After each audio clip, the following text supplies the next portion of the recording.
Watch this video at your own risk, because after watching it, you might become a person who no longer cares about what people think or say about you.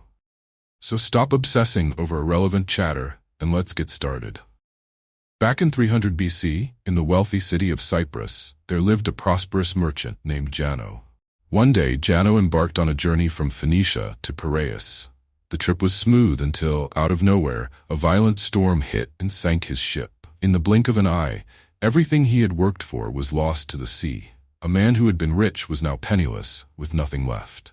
Now, imagine being in Jano's shoes. How would you react? Would you explode with anger, fall into deep sorrow, or feel completely betrayed by life? These responses are completely natural, but not for Jano.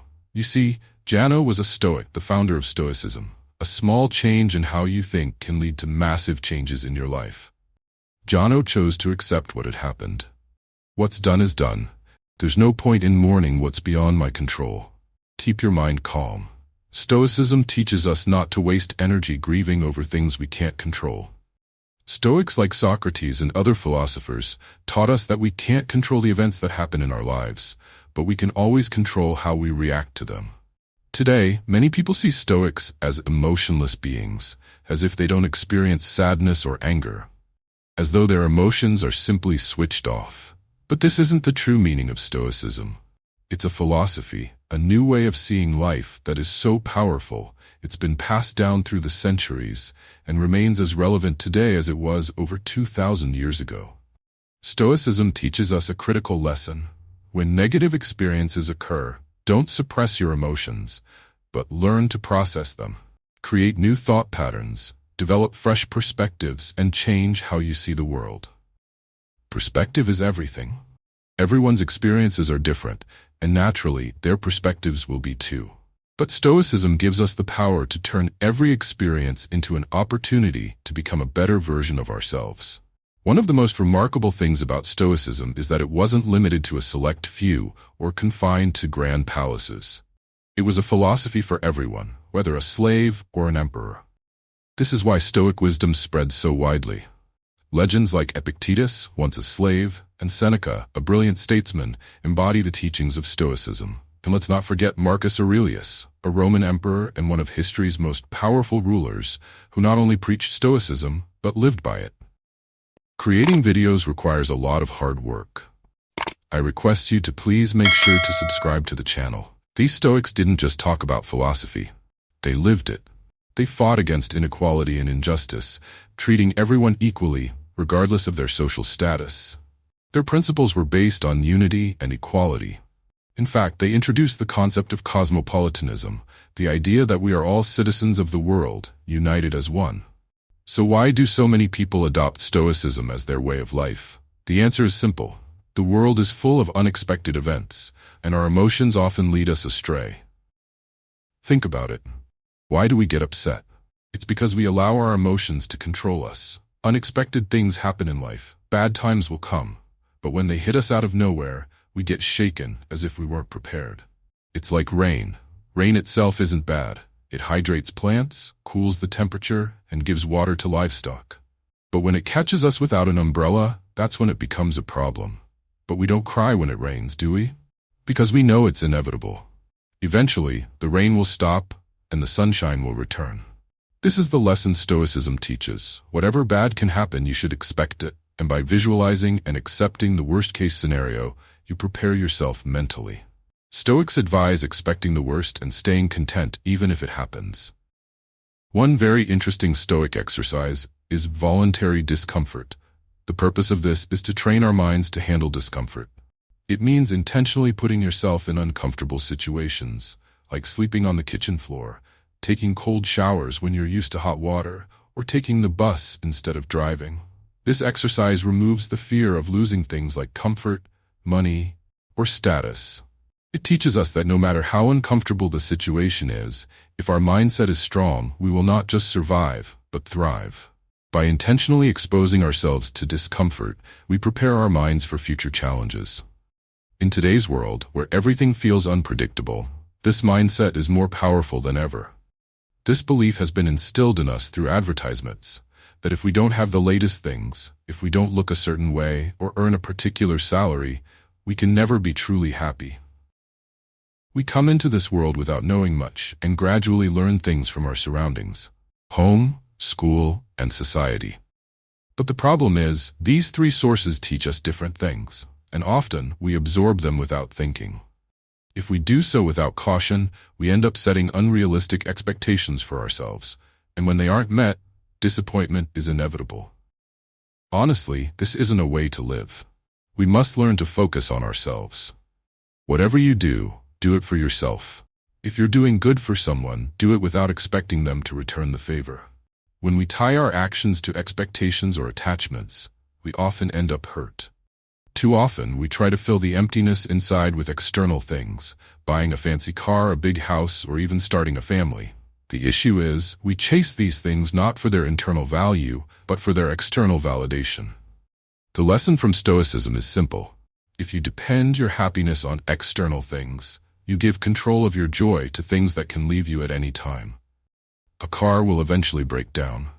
Natural disasters can wipe out entire cities, and divorce rates are rising. People come and go. But remember, everything that is free comes at a cost, whether it's physical space or mental space.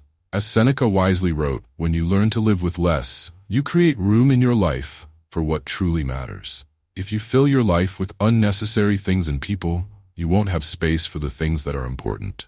We must place our happiness in our own value, not in things we can buy or acquire physically. We need to maintain a calm mindset and do our best in every situation, no matter what life throws at us. After all, most things in life are out of our control. What is in our control is how we react to them. This is one of the most important principles of Stoicism.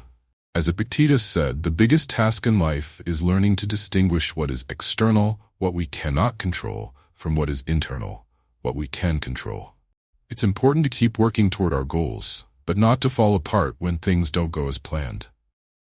Take a moment to think. After writing a script, filming, editing, creating an attractive thumbnail and title, everything is in your hands until you click the upload button. The moment you do, the power shifts to the audience. The problem arises when people tie their success to the outcome, the likes, the views, or the reaction they get. Remember, living with less is about freeing yourself from society's unnecessary shackles. When you take control of your expectations, you will feel truly free. Think about a man who has worked tirelessly at his job for months, believing he deserves a promotion. He goes to his boss, shows his performance report, and asks for the promotion. But his boss simply says thanks, and doesn't give him the promotion. He goes home thinking he's useless. But has he considered that his boss might have woken up grumpy, or that there may be another candidate more qualified for the position? Maybe the company doesn't even have the budget for promotions. He doesn't know the full story, but he's still upset. What Stoicism teaches here is that if he had focused on the effort he put into his work, rather than the promotion itself, he might have been happier. The simple rule is to focus on your efforts, not the outcomes, because you have control over the effort, not the result. A promotion is in the boss's hands, but the effort is in yours. If he changes his perspective, the promotion goal doesn't disappear, it just gets postponed. This is the core of Stoic philosophy. A true Stoic doesn't measure success in terms of money. Real wealth comes from contentment. The four main virtues of Stoicism are wisdom, courage, temperance, and justice.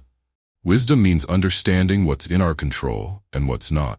As Viktor Frankl said, there is a space between stimulus and response, and in that space, we have the power to choose our response. Courage is facing challenges without running away, resisting what is wrong. Temperance means doing more with less, like explaining more with fewer words. The Stoics taught that wealth should only be what is necessary, enough for a fulfilling life. Jeff Bezos and Elon Musk may be billionaires, but true wealth for a Stoic is contentment, not accumulation. Justice is one of the most important principles of Stoicism. Do no harm to others. We are all meant to help one another. Nelson Mandela, one of the world's most famous African leaders, was sentenced to life in prison for fighting against apartheid. After spending 27 years in prison, when he was released, many expected him to take revenge. But Mandela did not. During his time in prison, he read the books of Marcus Aurelius and practiced the core Stoic values. Instead of seeking revenge, Mandela chose to rebuild and move forward. He knew he couldn't change the past, but the future was in his hands. Today, Stoicism still plays a significant role in modern therapy, such as rational emotive behavioral therapy, RBBT, and logotherapy. These therapies teach us to identify and replace negative thoughts like, nothing is going to work out, or everything is going wrong, with healthier alternatives like, I will do my best. Logotherapy emphasizes finding a purpose in life. Once we find our purpose, we can experience happiness even in tough times. Stoicism teaches us how to navigate the storms of the past and present and reach calmer waters. Even if our ship sinks and we go down with it, we can still feel proud knowing we lived a good life, even if it wasn't as long as we expected. If you feel inspired, leave a comment, but most importantly, keep reading, learning, and growing. Thank you for watching.